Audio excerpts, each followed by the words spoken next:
Kasi ang totoo, wala namang matutuwa anuman ang final judgment. Talagang masakit sa kalooban kasi sa bawat isa. So, sana tanggapin na lamang natin, ipagdasal natin, and let us put ourselves in a condition of serenity, of composure, and of acceptance para tanggapin natin na sa wakas may katarungan at sana tuloy-tuloy na.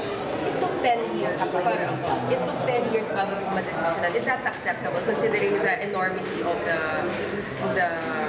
situation? Well, justice delayed is always justice denied. Mahaba talaga yung 10 years.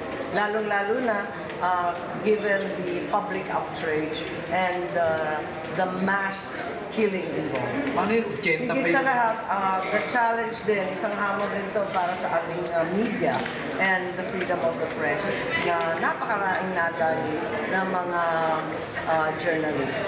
So, ma'am, kinatatakutan mo kung ano yung magiging reaction dun sa Well, decision? kinatatakutan ko na lahat ng panig may daing.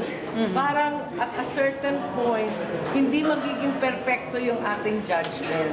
Subalit sa kabila nito, kinakailangan tanggapin natin ang sasabihin ng ating korte. Kahit sabihin natin na depektibo, kulang, bitin, ayan na yung ating desisyon, kinakailangan tanggapin natin. At sana kahit papano may sakripisyo talaga involved, hindi naman na matatawaran at mapapalitan ng mga buhay na nawala.